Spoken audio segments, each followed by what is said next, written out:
Hello students, class 5th. It is Veena ma'am and today we are starting our chapter number 12. Children, 11 chapters we have done and I think they are very easy और आपको अच्छे से समझ में आया भी होगा.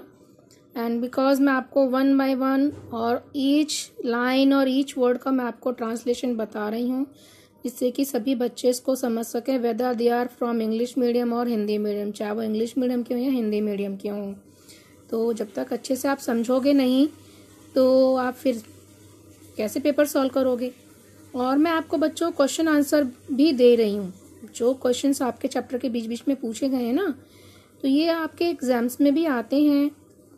तो ये आंसर्स, क्वेश्चन आंसर्स मैं आपको प्रोवाइड करवा रही हूँ. आप मेरे अदर वीडियोस देख सकते हैं जो कि आपके क्वेश्चन आंसर से रिलेटेड है. So children, we have to start. Chapter 12, contaminated water spreads diseases. Contaminated मतलब जो प्रदूषित होता है, दूषित, गंदा. तो कंटामिनेटेड वाटर यानी गंदा पानी, दूषित पानी. स्प्रेड डिजीजेस, डिजीजेस फैलाता है, बीमारियां फैलाता है. स्प्रेड यानी फैलाना, डिजीज मीन्स बीमारी, यानी गंदा पानी बीमारियां फैलाता है. So Hari Mohan was a shepherd and used to graze his sheep in his village. He would take his sheep to a pond to make them drink water. यहाँ पे एक पर्सन है हरि मोहन जो शेफर्ड है यानी चरवाहा है और जो अपनी शीप को, गांव की जो शीप है, गांव में ले जाता है उनको ग्रेज करवाने के लिए, ग्रेज यानी चराने के लिए, और वो उनको पानी पिलाने के लिए पॉन्ड पर ले जाता है. He himself took water from the same pond for his drinking. और वो भी उसी पॉन्ड से अपने पीने के लिए पानी लेता है. यानी एक पॉन्ड है, वहीं पर वो भी पी रहा है पानी और उसकी शीप भी पी रही है. The villagers also use the water of that pond for cooking their food, for taking bath, as drinking water for animals, etc. अब जो गांव के लोग हैं, विलेजर्स हैं, वो भी उसी पॉन्ड से पानी ले रहे हैं जिससे वो खाना बना रहे हैं, नहा भी रहे हैं और अपने एनिमल्स को भी वो पानी पिला रहे हैं. अब क्या होता है, Radhe, a person from the same village, would take his buffaloes to that pond to make them drink water and to give them bath. अब उसी गांव का एक पर्सन और है, राधे. वो अपनी जो बफलोज हैं, भैंसें हैं, उसी गांव का रहने वाला है और अपनी भैंसों को उसी पॉन्ड पर ले जाता है जिस वहां पर उनको पानी पिलाता है और वहीं पे नहलाता है. During the summer season the water of the pond would dry up and convert into mud. अब समर सीजन के दौरान, गर्मी के सीजन के दौरान जो तालाब का पानी था वो सूख गया और वो धीरे धीरे कीचड़ में बदल गया. Then even from that little leftover water in the pond, the villagers would consume water as per their requirement.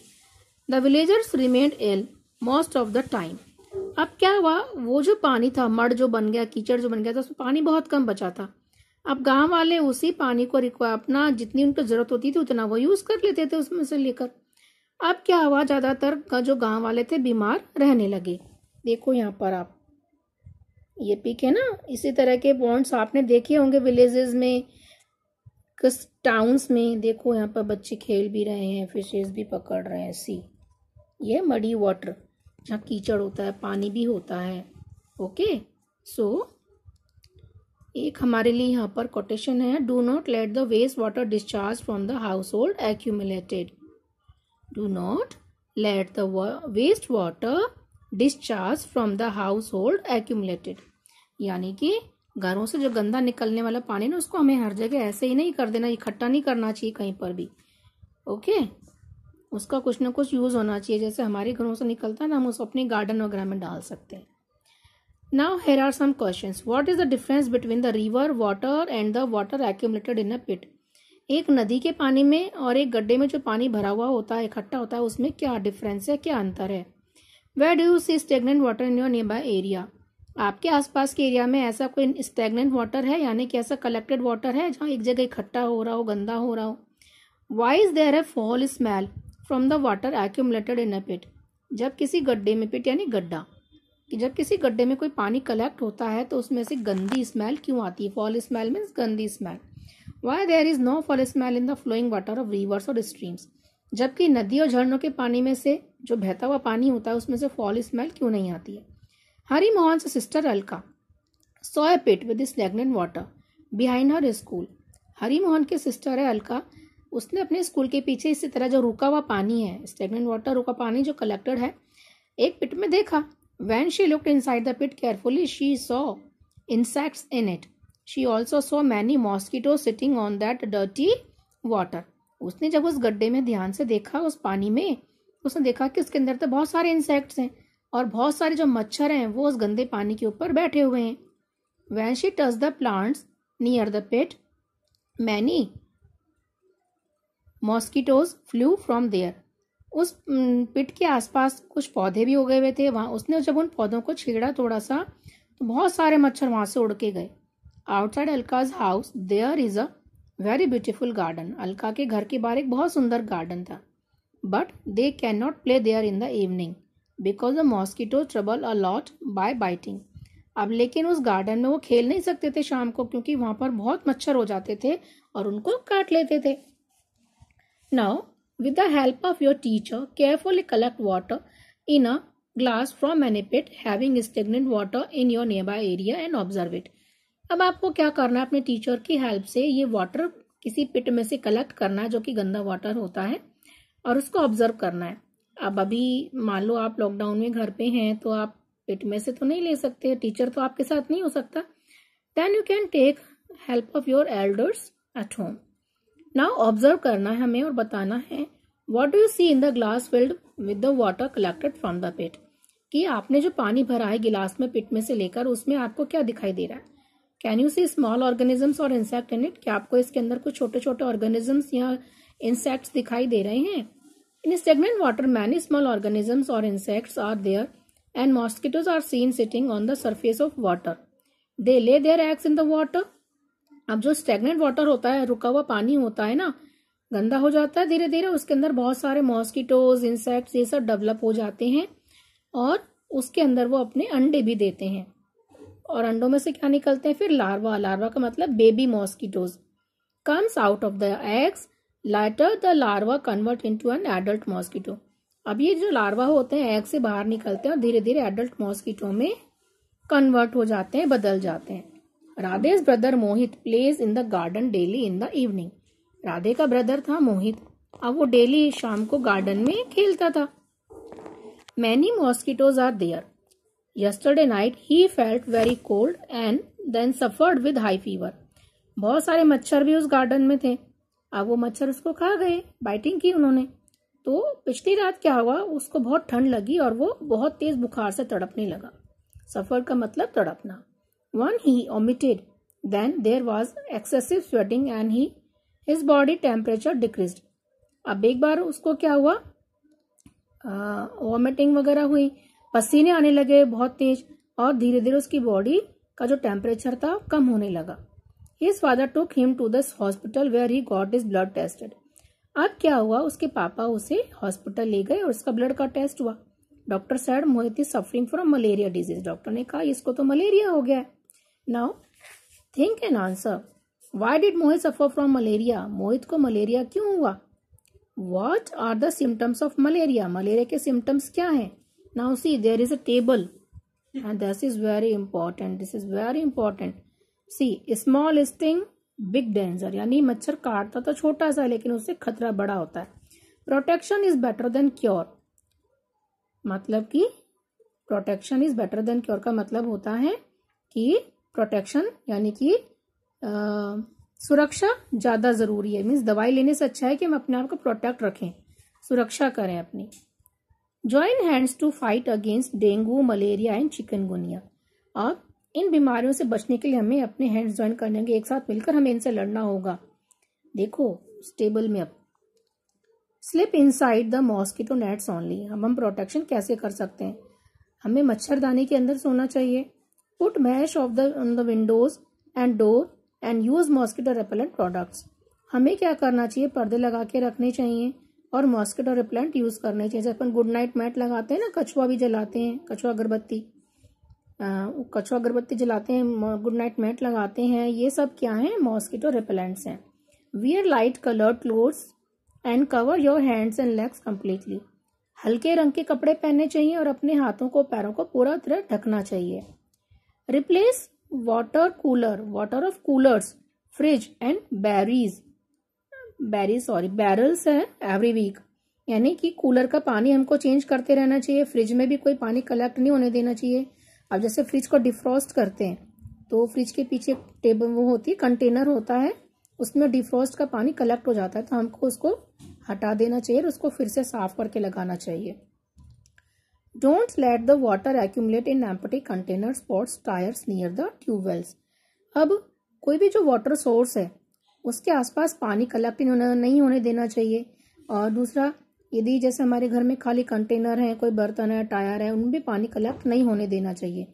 TV में भी दिखाते हैं ना कि आपको ये सब नहीं करना है, इन सबसे बच के रहना है, साफ सफाई रखनी है। In case of any type of fever consult the doctor immediately. और फिर भी यदि आपको कोई बुखार होता है किसी भी तरह का तो आपको डॉक्टर से तुरंत मिलना चाहिए, डॉक्टर को कंसल्ट करना चाहिए। तो स्टूडेंट, ये तो चलो बुक की बात है, लेकिन फिर टीवी पर भी, रेडियो पर भी, पेपर में टाइम पर इस तरह के प्रिकॉशंस और जो होते हैं गवर्नमेंट की तरफ से, ये पेपर में पब्लिश होते रहते हैं और हमको इनको फॉलो करना चाहिए। सिम्टम्स: फीवर, चिल्स, बॉडी एक, हेडेक, बैक एक, pain in muscles and joints, vomiting, red rashes. बुखार होता है, ठंड लगती है, सिर बदन दर्द, सिर दर्द, कमर दर्द, मसल्स में पेन, जॉइंट्स में पेन, वॉमिटिंग हो जाती है और रैशेज हो जाते हैं। Now, see, explore and answer the following. Which mosquito causes malaria? कौन से मॉस्किटो से मलेरिया होता है? The offspring of some organisms are initially not like their parents. Example, in the case of mosquitoes and butterflies, the larvae are formed at the initial stage. Offspring का मतलब होता है generation, छोटे छोटे जो बेबीज होते हैं ना, तो कुछ ऑर्गेनिज्म के जो ऑफस्प्रिंग होते हैं, बेबीज होते हैं, वो बिल्कुल अपने पेरेंट की तरह नहीं दिखाई देते। जैसे हम एक एग्जांपल ले लें मॉस्किटो का, बटरफ्लाइज का। उनके जो लार्वा होते हैं, जब वो बड़े होना शुरू होते हैं तो शुरू में वो लार्वा होते हैं, उनकी इनिशियल स्टेज क्या है, लार्वा, एकदम से बड़े नहीं हो जाते वो। तो वो जो लार्वल स्टेज है वो उनके एडल्ट स्टेज से डिफरेंट है। Which measure should be adopted to control the increase in number of mosquitoes? Mosquito को बढ़ने से रोकने के लिए हमको क्या क्या मेजर्स करने चाहिए, क्या क्या उपाय अपनाने चाहिए? Where does the water get collected in open space? Open space में पानी कहाँ कहाँ कलेक्ट होता है? Do the mosquitoes flourish in the water? क्या मॉस्किटो पानी में फ्लरिश होते हैं, पनपते हैं? With the help of any doctor, nurse और any other health worker, collect the posters containing information about the protection from the diseases, discuss about it in your class that in order to remain healthy, what should and should not be done. तो doctor, nurse, इन सब की जो हमारी help करते हैं, जो health workers होते हैं, इनके साथ मिलकर हमको क्या करना है, पोस्टर्स बनाने हैं, कलेक्ट करने हैं और लोगों तक इन्फॉर्मेशन पहुंचानी है कि डिजीज से कैसे बचा जाए। देखिए यहाँ पर अब एक टेबल है, नेम ऑफ डिजीज, उनकी कॉजेज हैं और उनके सिम्टम है। पहला जॉन्डिस, जॉन्डिस मीन्स पीलिया, इसके कारण यानी causes. Contaminated water and food, यानी कि दूषित पानी और खाना यदि हम लेते हैं तो उससे जॉन्डिस की प्रॉब्लम होती है। सिम्टम यानी कि लक्षण क्या है? Diarrhoea with yellow urine, yellow tilted eyes and nails, vomiting. Diarrhoea यानी कि दस्त जैसे लग जाते हैं, उल्टी दस्त हो जाते हैं, यूरिन पीला आता है ना, और आईज भी येलो हो जाती है, नेल्स पीले यानी नाखून पीले हो जाते हैं, और वॉमिटिंग होती है, उल्टी होती है। डायरिया यानी उल्टी दस्त जब हो जाते हैं तो ये भी दूषित पानी और खाने से होते हैं। देखो, सारी बीमारियां दूषित पानी और खाने से हो रही हैं, ठीक है ना। अब इसके सिम्टम क्या है डायरिया के, कि दिन में 4-5 से ज़्यादा बार हम मोशंस जाते हैं, पेट में ऐंठन होती है और होंठों पे और जीभ में खुश्की आ जाती है, और रिड्यूस फ्रीक्वेंसी और यूरिनेशन, और यूरिन की जो क्वांटिटी है दिन में कितनी बार जाना है वो कम हो जाती है। नॉर्मली जितना पर्सन एक दिन में कितनी बार जाता है उससे कम हो जाता है। अब है वर्म इन्फेस्टेशन, जो पेट में कीड़े हो जाते हैं, मोस्टली बच्चों के होते हैं, ये भी सब इसी वजह से होते हैं, कंटामिनेटेड वाटर एंड ब्लड। तो इसके क्या क्या सिम्टम है, क्या लक्षण है? रिड्यूस्ड एपेटाइट, भूख ना लगना, येलोइश ऑफ द फेस, चेहरे पर पीलापन आना, and pain in the stomach, और पेट में दर्द होना। पोलियो, पोलियो के लक्षण क्या है? Fever, headache, sneezing, vomiting, spasm in hand and legs, later paralysis in the legs. यानी कि बुखार होता है, सिर दर्द होता है, स्नीजिंग होती है, उल्टी होती है, और हाथ पैरों में क्या होता है, सुन्नपन आ जाता है, जैसे सुन्न हो जाता है ना, और धीरे धीरे फिर पैरों में पैरालिसिस यानी लकवे की स्थिति हो जाती है। Which disease are caused by contaminated water and food? कौन सी बीमारियां दूषित पानी और खाने से होती है। तो ये आपको ऊपर दे ही रखा है answer. Now how will you identify that a person is suffering from jaundice? कैसे पहचानोगे कि एक किसी व्यक्ति को जॉन्डिस हो गया है? तो उसके हम ये सिम्टम देख के पहचानेंगे। Okay, fever along with spasm in hand and legs are the symptom of which disease? हाथ पैरों में का सुन्न हो जाना फीवर के साथ साथ वो किस बीमारी के लक्षण है? ये रहा, पोलियो का हमको टेबल में पूरा डिटेल दे रखा है। Now explore, if there is any sick person in your nearby area, यदि आपके आसपास आपके एरिया में कोई सिक पर्सन है, बीमार व्यक्ति है, then what are his sufferings? तो किस तरह से वो बीमार है, क्या उसको प्रॉब्लम है, ये सब देखना है। Based on the symptom from which disease he is suffering, symptom के आधार पर, सिम्टम नहीं लक्षणों के आधार पर आप कैसे पता लगाओगे कि किस बीमारी से वो ग्रसित है। Discuss and try to know which disease is diagnosed by the doctor. आप डिस्कस करके ये मालूम करो कि डॉक्टर ने उसको कौन सी बीमारी बताई कि उसको क्या हो गया। Many diseases are caused by contaminated water. The only way to get protection from this disease is that the drinking water should be clean. बहुत सी बीमारियां गंदे पानी से होती हैं, तो हमको कोशिश करनी चाहिए इन बीमारियों से बचने के लिए कि हम साफ पानी पिएं। We purify water at home by filtering and boiling it. हम घर पे भी क्या पानी को फिल्टर कर सकते हैं ना, प्योर कर सकते हैं, जैसे उसको उबाल कर। सबसे अच्छा वे है इसको उबालना। Nowadays filters are also installed in the houses to purify the water. आजकल तो मोस्टली सब लोगों के घर में आरओ लगे होते हैं ना, आरओ सिस्टम। लेकिन जो विलेजेस हैं, जो बिल्कुल दूर गांव में लोग रहते हैं, वहां पे आरओ सिस्टम नहीं होता, तो वो नेचुरल वे से, नेचुरल तरीके से अपना पानी प्योर करते हैं। या तो उबाल कर करते हैं या कपड़े से छान कर करते हैं। The anopheles mosquito grow in dirty water and aedes mosquito grow in clean water. Anopheles एक मच्छर है जो कि गंदे पानी में पनपता है और एडीज मच्छर साफ पानी में पनपता है। Female anopheles mosquito causes malaria and aedes causes dengue. जो फीमेल एनाफिलिस मॉस्किटो यानी मादा एनाफिलिस मच्छर वो मलेरिया फैलाती है और एडीज क्या फैलाता है? Dengue. Now think an answer, what do you do to purify the water at home? अब पानी को घर पे साफ करने के लिए आप क्या करोगे? बॉइल करेंगे, उसको छानेंगे। और हमने क्या क्या सीखा है चैप्टर में? We learned mosquito grow in stagnant water, dengue and malaria are caused by mosquito bites, we should not let the contaminated water accumulated in our nearby area, many types of disease are caused by contaminated water and food. यानी कि mosquito जो होते हैं मच्छर रुके हुए पानी में पनपते हैं। डेंगू मलेरिया किससे होते हैं? मच्छर के काटने से होते हैं। हमको अपने आसपास पानी इकट्ठा नहीं होने देना चाहिए, है ना, जिससे कि कोई गंदा पानी तो उसको एक्यूमुलेट यानी कि कलेक्ट नहीं होने देना चाहिए। और बहुत सी बीमारियां दूषित पानी और खाने से फैलती हैं। विच मॉस्किटो कॉज डेंगू डिजीज, ये भी हमने पढ़ा है। किससे होता है डेंगू? एडीज। देखो पढ़ा है ना अभी हमने इसमें येलो बॉक्स में। Yes, write the names of the methods used to purify water. पानी को साफ करने के कौन कौन से तरीके हैं? Which disease are caused by contaminated water and why should we not allow dirty water to accumulate at any place. So children, इन सबके आंसर मैं आपको अपने दूंगी नेक्स्ट वीडियो में, so must watch it. Eliminate mosquitoes, eradicate malaria. Mosquito को दूर भगाओ, मच्छरों को दूर भगाओ, मलेरिया को दूर भगाओ। Okay, bye.